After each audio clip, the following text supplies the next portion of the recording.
मैं सुनील सर आपके सामने लेकर के आज आए हैं एक नया टॉपिक। इसका नाम होगा ऊष्मा पार्ट 3 अर्थात ऊष्मा पार्ट 3। सर हम आपको लेकर के चलते हैं। ये आपको कहाँ पर आ सकता है? इंडियन एयरफोर्स, नेवी और इसके अलावा सीडीएस में भी आ सकता है, एनडीए में भी आ सकता है, पॉलिटेक्निक में भी आ सकता है। तो आइए इस पार्ट को बड़ी ध्यानपूर्वक देखिए और समझिए। जो चीज़ नहीं आएगा उसको आप कमेंट बॉक्स में पूछ सकते हैं और इसके साथ ही आप सब्सक्राइब और बेल आइकन बजाइए ज़रूर से ज़रूर, ताकि अगला नोटिफिकेशन आपके साथ पहुंचता रहे। आइए चलते हैं पार्ट 3 पर। यहाँ पर मिलेगा ऊष्मा पार्ट 3।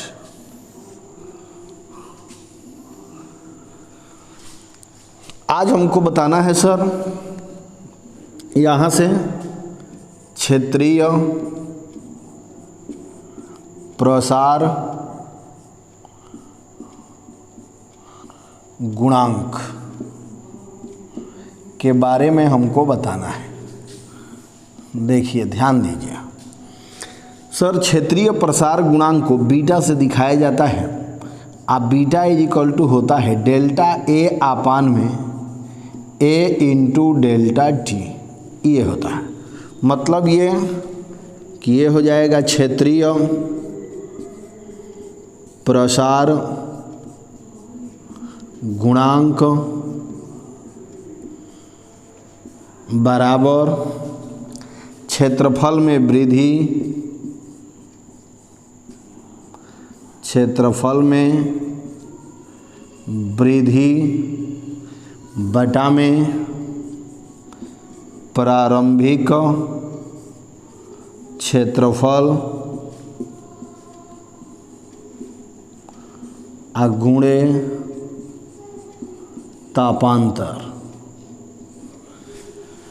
मिल जाएगा। क्षेत्रीय प्रसार गुणांक बराबर क्षेत्रफल में वृद्धि बटा प्रारंभिक क्षेत्रफल गुणे तापांतर। सर इसको डिफाइन कैसे करेंगे? इसको एक मान लीजिए, इसको भी एक मान लीजिए। तो एक एक मान लेंगे तो कहेंगे इस तरह से कि किसी पदार्थ के एकांक क्षेत्रफल का तापमान 1 डिग्री सेल्सियस बढ़ाने के लिए, चाहे बढ़ाने पर जो क्षेत्रफल में वृद्धि होता है उसे क्षेत्रीय प्रसार गुणांक कहते हैं। तो हम लिख करके दिखा देते हैं। किसी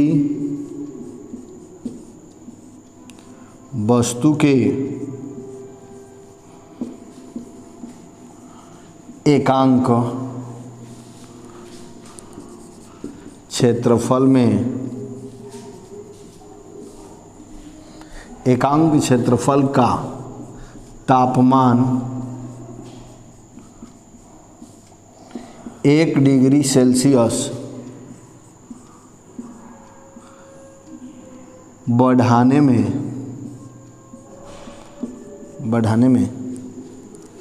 हुई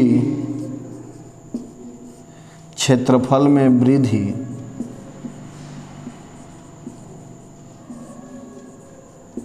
क्षेत्रफल में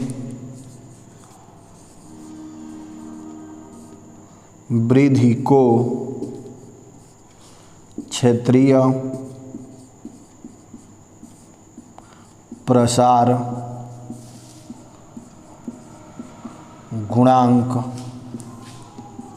बीटा कहते हैं। बीटा कहते हैं। यहाँ से दिखा दिया है, इसे बीटा से दिखाएंगे। मात्रक देख सकते हैं सर। मात्रक समझिए, क्षेत्रफल का मात्रक होता है मीटर का स्क्वायर बटा, नीचे भी क्षेत्रफल है, मीटर स्क्वायर गुणे डिग्री सेल्सियस। इससे ये कट जाएगा, इसका आंसर हो जाएगा प्रति डिग्री सेल्सियस या सेल्सियस, डिग्री सेल्सियस पर इनवर्स। ये मिल जाएगा। अगर इसका हम बीमा भी चाहें तो बता सकते हैं। देखिए बीमा क्या हो जाएगा। इसका बीमा क्षेत्रफल का एल स्क्वायर अपान में एल इंटू थीटा।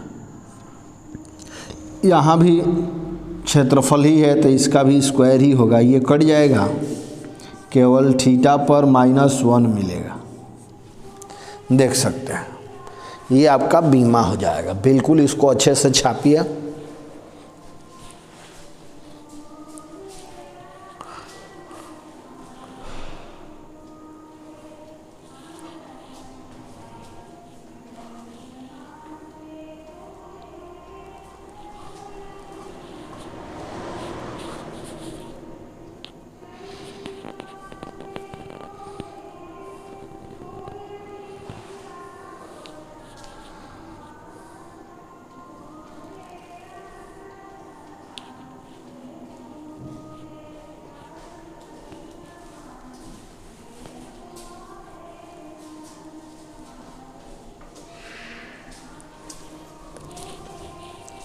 अब हम इसके आगे आपको लेकर चलते हैं, आप ध्यान देंगे, समझेंगे,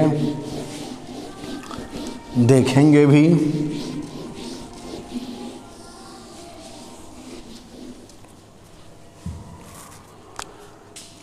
अब अगला मेरा टॉपिक होगा आयतन,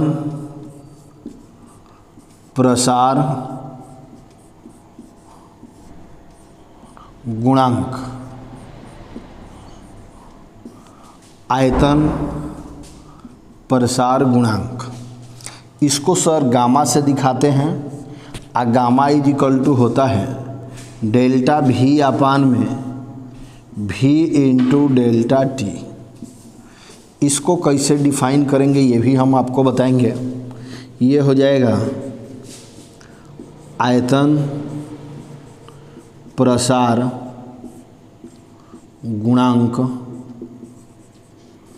इज इक्वल टू डेल्टा भी का मतलब हुआ आयतन में वृद्धि बटा प्रारंभिक आयतन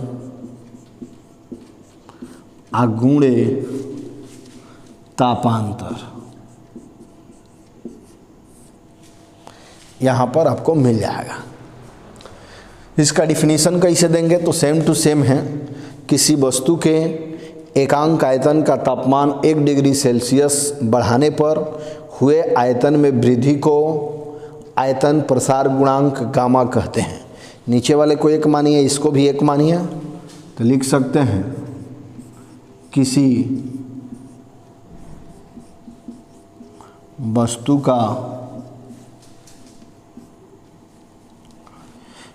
वस्तु का नहीं बल्कि के एकांक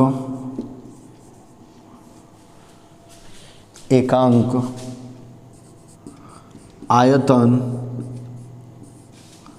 का तापमान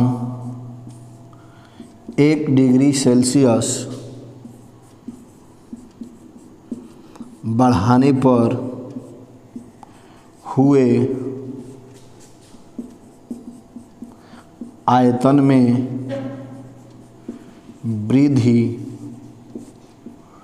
आयतन में वृद्धि को आयतन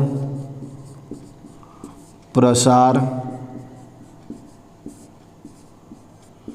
गुणांक कहते हैं।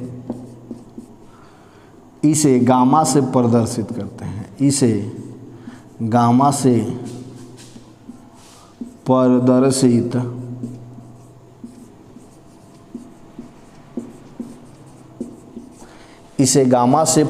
करते हैं। इसका भी आप मात्रक निकाल सकते हैं, देख सकते हैं क्या होगा। तो इसका मात्रक हो जाएगा, देखिए आयतन का मात्रक क्या होता है तो मीटर क्यू होता है, तो ऊपर लिख देंगे मीटर क्यू। नीचे भी आयतन ही है तो इसका भी मात्रक हो जाएगा मीटर क्यू, गुणे ताप का हो जाएगा डिग्री सेल्सियस। अगर हम इसको लिखना चाहेंगे तो है कट जाएगा प्रति डिग्री सेल्सियस या डिग्री सेल्सियस पर इनवर्स। बीमा भी अगर लिखना चाहेंगे तो सेम टू सेम आप लिख सकते हैं बीमा भी। बीमा इसका आयतन का बीमा होगा एल क्यू बटा नीचे फिर होगा L Q I into theta. अब एल क्यू से एल क्यू कट गया, यहाँ पर मिल जाएगा थीटा इनवर्स। यहाँ तक आप बिल्कुल लिखिए, अच्छे तरीक़ा से छाप लेंगे। पहली बार में हम आपको बताए हैं क्षेत्रीय प्रसार गुणांक, दूसरी बार में आयतन प्रसार गुणांक।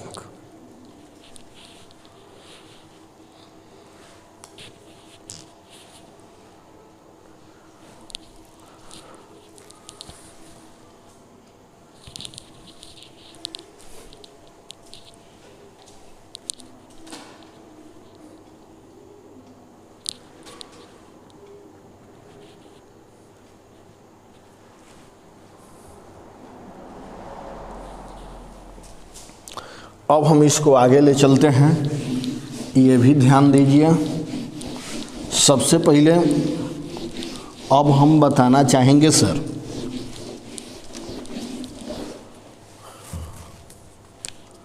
यहाँ पर मिलेगा आरेखीय प्रसार गुणांक अल्फा कामा क्षेत्रीय प्रसार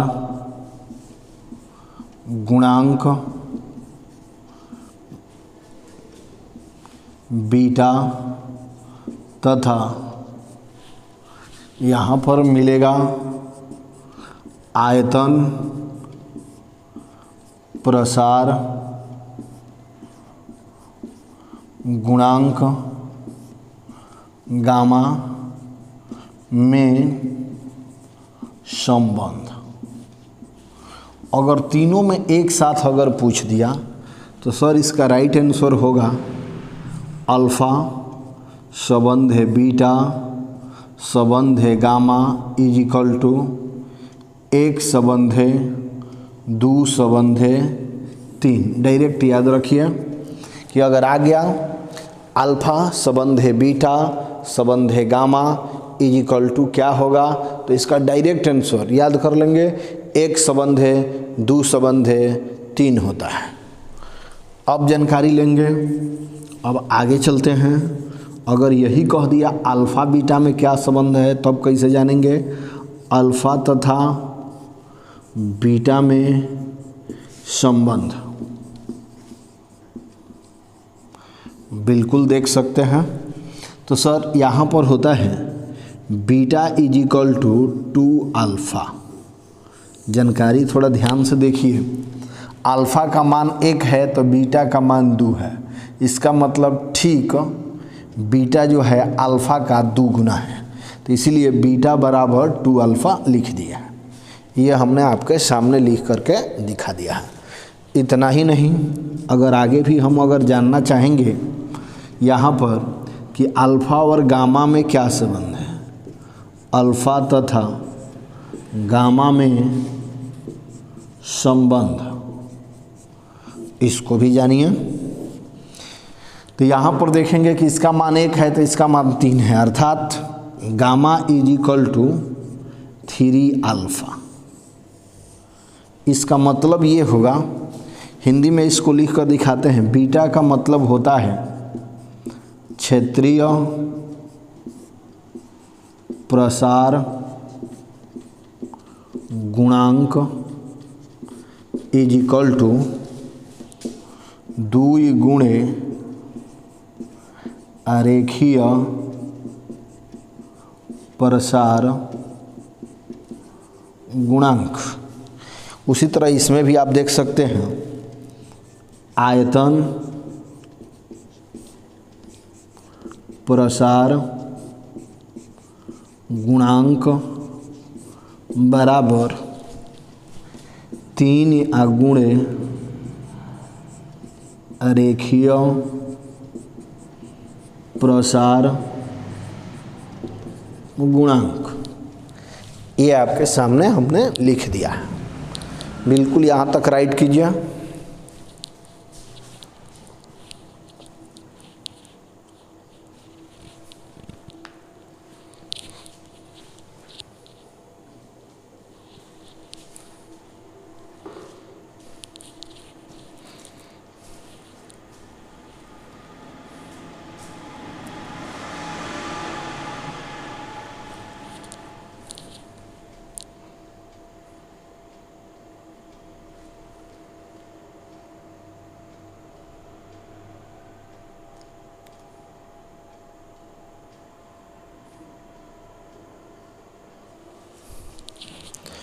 अब हम आशा करेंगे कि आप बिल्कुल राइट कर लिए होंगे।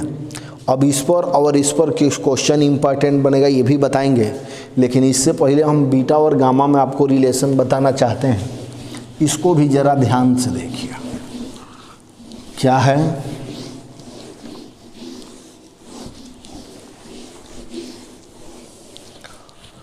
अब देखेंगे सर, सबसे पहले यहाँ पर मिलेगा बीटा तथा गामा में संबंध,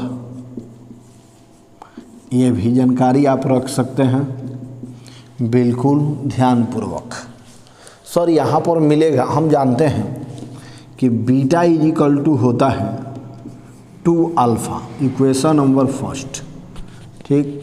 बल्कि यहाँ से अल्फ़ा का मान निकाल सकते हैं, तो ये आ जाएगा बीटा अपान में 2, हाई वाला नीचे आ जाएगा, बल्कि इसको 1 मान लीजिए।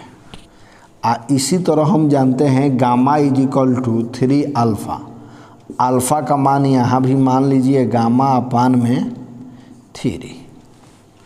इसका मतलब ये है कि यहाँ पर एक अल्फ़ा का मान मिल गया है आपको इस तरह से, इसको इक्वेशन कितना मान लीजिए 2। अल्फ़ा का ये मान यहाँ पर अगर रख देंगे तो मिल जाएगा गामा अपान में 3 is equal to beta by 2। तिरछा मल्टीप्लाई कर देंगे तो गामा इज इक्वल टू 3/2 और यहाँ पर आ जाएगा बीटा। या यहाँ पर हम ट्रिक एक बना सकते हैं, ट्रिक मेरा कहेगा इस तरह से कि gamma is equal to 1.5 beta. केवल वैल्यू रख दिए हैं इसका आपके सामने। गामा इज इक्वल टू 3/2 का मतलब होता है 1.5 और वही रख दिए हैं, आपका आंसर आ गया है। बिल्कुल आप राइट करिए।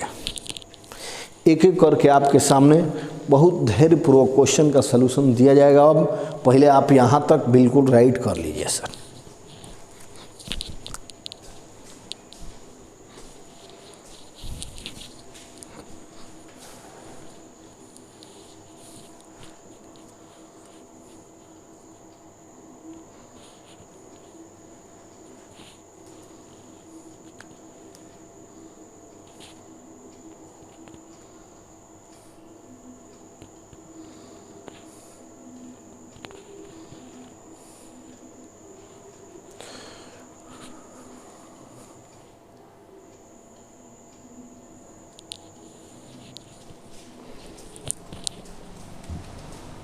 बिल्कुल अब हम आपको आगे ले चलते हैं।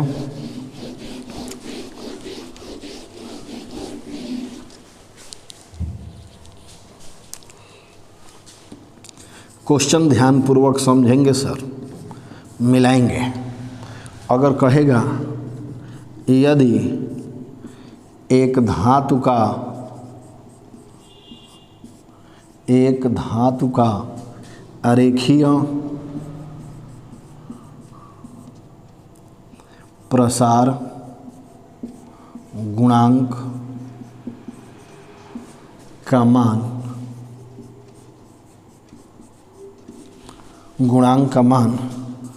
0.00016 प्रति डिग्री सेल्सियस है तो क्षेत्रीय प्रसार गुणांक का मान बताइए।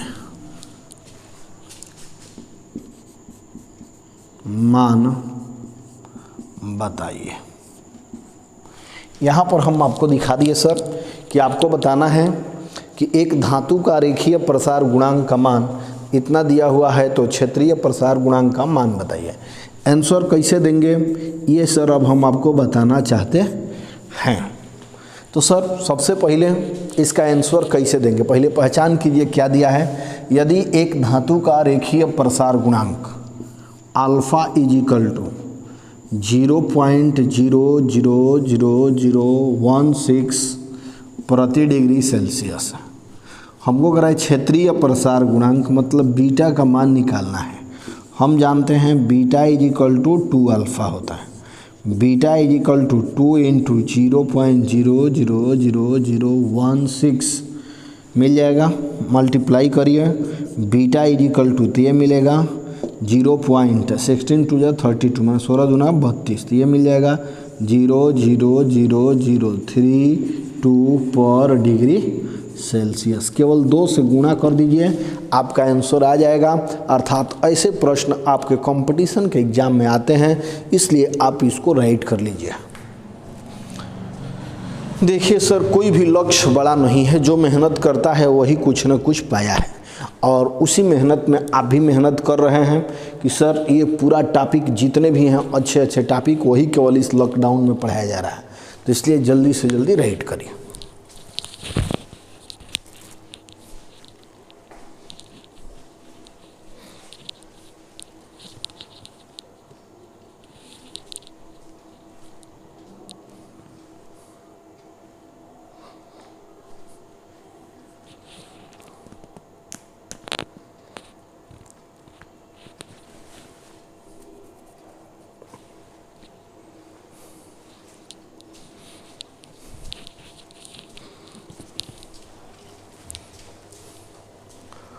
अब हम ले चलते हैं इसके आगे, ये भी आप समझिए।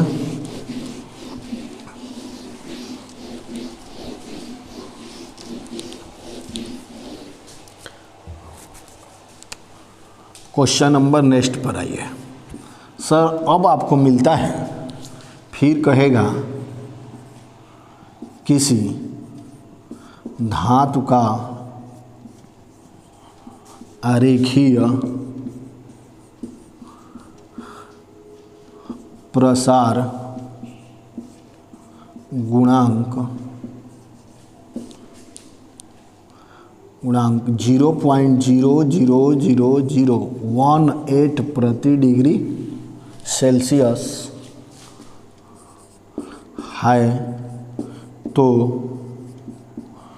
उसका आयतन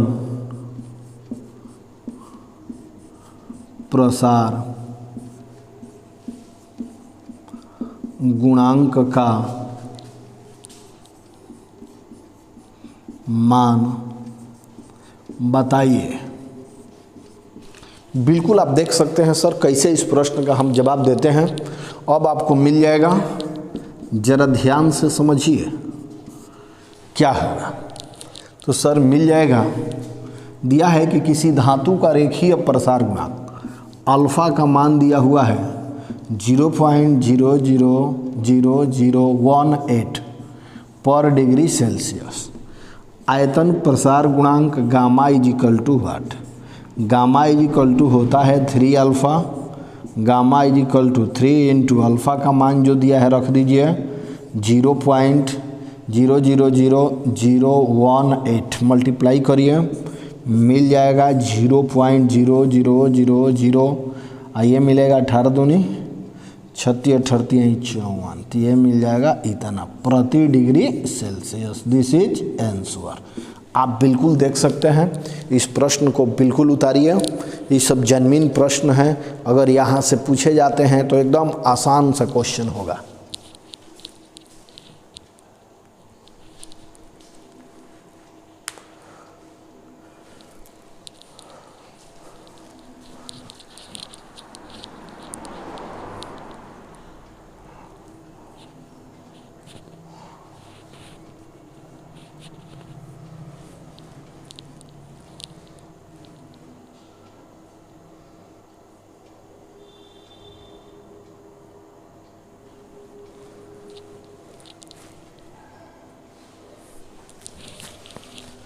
अब हम इसके आगे ले चलते हैं, फिर आपको अब देखिए कैसे आप इसके आगे देखेंगे।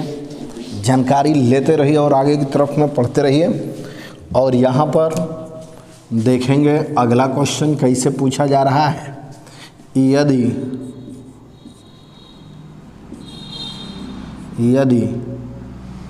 कॉपर का क्षेत्रीय प्रसार गुणांक, क्षेत्रीय प्रसार गुणांक 0.0000 और यहाँ पर 24 पर डिग्री सेल्सियस है, तो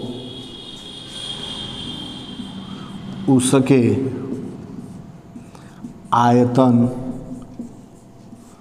प्रसार गुणांक का मान बताइए। सर ये आपका क्वेश्चन हो जाएगा। आपको यहाँ पर आंसर देना है, जानकारी रखिए। यदि क्षेत्रीय प्रसार गुणांक को बीटा से दिखाएंगे 0.00024 पर डिग्री सेल्सियस है। कह रहा है आयतन प्रसार गुणांक का मान क्या होगा। गामा इक्वल टू होता है सर, यहाँ पर देख लेंगे 3/2 और यहाँ पर बीटा होता है, तो gamma is equal to 3/2 into 0.00024। अगर इसको डिवाइड करेंगे तो ये 12 बार में कट जाएगा। गामा इज इक्वल टू 12×36 0.00036 पर डिग्री सेल्सियस। बिल्कुल अच्छे से उतारिए। और इस वीडियो में आपके लिए इतना ही। आप इसको अच्छे तरीके से ध्यान में रखिए और सब्सक्राइब करिए और बेल आइकन जरूर डालिए, ताकि आपको नया नोटिफिकेशन आपके साथ में पहुंचता रहेगा और नए नए टॉपिक आपके यहाँ पहुंचता रहेगा इस लॉकडाउन में। आज के लिए इतना ही, धन्यवाद।